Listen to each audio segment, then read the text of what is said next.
যিটো দলৰ নিজৰ মাজত যিটো দলৰ নেতৃত্বই ঐক্যটো ৰাখিব পৰা নাই, এক কৰি ৰাখিব পৰা নাই, নহ'লেনো ভূপেন বৰা ইয়াৰ পৰা ওলাই গ'লহেঁতেন নেকি? সেইটো দলে আকৌ বিৰোধী যিবিলাক দল আছে সেইবিলাকক কেনেকৈ এক কৰি আগবাঢ়ি যাব পাৰিব?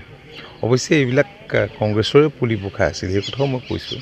সেই হ'বও পাৰে, নহ'বও পাৰে। হকেই বা নহওক এইটো কোনো ইয়াত ফৰক নপৰে, কাৰণ মুখ্যমন্ত্ৰী ডাঙৰীয়াৰ নেতৃত্বত ৰাজ্যখনত যি দ্ৰুত বিকাশ সম্ভৱ হৈছে যোৱা 5টা বছৰত, ৰাইজে খুব ভালদৰে এই কথাটো উপলব্ধি কৰিছে, দেখিছে। ৰাজ্যখনৰ বিকাশ সকলোৰে কাম্য, সৰ্বাংগীন বিকাশ সকলোৰে কাম্য। গতিকে যিবিলাক স্কিম, যিবিলাক পৰিকল্পনা মুখ্যমন্ত্ৰী ডাঙৰীয়াৰ যিবিলাক সপোন আছিল, সেই সপোনবিলাকক 5টা বছৰতে কিন্তু বহুখিনি সাকাৰ ৰূপ দিবলৈ সক্ষম হৈছে। আৰু ডাঙৰ ডাঙৰ কেতবোৰ প্ৰজেক্ট আপোনালোকে দেখিছে যে এলিভেটেড কৰিডৰ, 34 কিলোমিটাৰ এতিয়া এলিভেটেড কৰিডৰ, মানে ফ্লাইঅভাৰে হ'ব। 65 কিলোমিটাৰ এতিয়া 4 লেন হ'ব এই বৃহৎ অঞ্চলটোতে।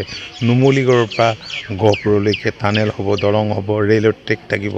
গতিকে এইবোৰতো ভাবিব নোৱাৰা কথা কংগ্ৰেছৰ শাসনকালত। আৰু কংগ্ৰেছৰ শাসনকালত ব্যাপক দুৰ্নীতি, ভ্ৰষ্টাচাৰ। গতিকে সেই বেয়া দিনবিলাকৰ কথা অসমৰ জনসাধাৰণে এতিয়া পাহৰা নাই।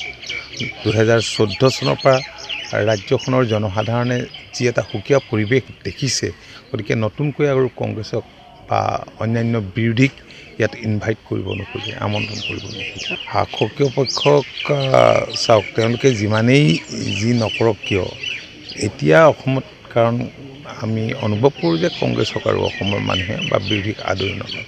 যিটো দলৰ নিজৰ মাজত যিটো দলৰ নেতৃত্বই ঐক্যটো ৰাখিব পৰা নাই, এক কৰি ৰাখিব পৰা নাই, নহ'লেনো ভূপেন বৰা ইয়াৰ পৰা ওলাই গ'লহেঁতেন নেকি? সেইটো দলে আকৌ বিৰোধী যিবিলাক দল আছে সেইবিলাকক কেনেকৈ এক কৰি আগবাঢ়ি যাব পাৰিব? অৱশ্যে এইবিলাক কংগ্ৰেছৰে পুলি পোখা আছিল, সেই কথাও মই কৈছোঁ। সেই হ'বও পাৰে, নহ'বও পাৰে। হকেই বা নহওক এইটো কোনো ইয়াত ফৰক নপৰে, কাৰণ মুখ্যমন্ত্ৰী ডাঙৰীয়াৰ নেতৃত্বত ৰাজ্যখনত যি দ্ৰুত বিকাশ সম্ভৱ হৈছে যোৱা 5টা বছৰত, ৰাইজে খুব ভালদৰে এই কথাটো উপলব্ধি কৰিছে, দেখিছে। ৰাজ্যখনৰ বিকাশ সকলোৰে কাম্য, সৰ্বাংগীন বিকাশ সকলোৰে কাম্য। গতিকে যিবিলাক স্কিম, যিবিলাক পৰিকল্পনা মুখ্যমন্ত্ৰী ডাঙৰীয়াৰ যিবিলাক সপোন আছিল, সেই সপোনবিলাকক 5টা বছৰতে কিন্তু বহুখিনি সাকাৰ ৰূপ দিবলৈ সক্ষম হৈছে।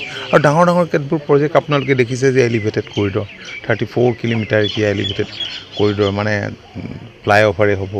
65 কিলোমিটাৰ এতিয়া 4 লেন হ'ব এই বৃহৎ অঞ্চলটোতে। নুমলীগড়ৰ পৰা গহপুৰলৈকে টানেল হ'ব, দলং হ'ব, ৰেলৰ ট্ৰেক থাকিব। গতিকে এইবোৰতো ভাবিব নোৱাৰা কথা কংগ্ৰেছৰ শাসনকালত। আৰু কংগ্ৰেছৰ শাসনকালত ব্যাপক দুৰ্নীতি, ভ্ৰষ্টাচাৰ। গতিকে সেই বেয়া দিনবিলাকৰ কথা অসমৰ জনসাধাৰণে এতিয়া পাহৰা নাই। 2014 চনৰ পৰা ৰাজ্যখনৰ জনসাধাৰণে যি এটা সুকীয়া পৰিৱেশ দেখিছে, গতিকে নতুনকৈ আৰু কংগ্ৰেছক বা অন্যান্য বিৰোধীক ইয়াত ইনভাইট কৰিব নোখোজে, আমন্ত্ৰণ কৰিব নোখোজে। শাসকীয় পক্ষক চাওক, তেওঁলোকে যিমানেই যি নকৰক কিয় এতিয়া অসমত, কাৰণ আমি অনুভৱ কৰোঁ যে কংগ্ৰেছক আৰু অসমৰ মানুহে বা বিৰোধীক আদৰি নলয়।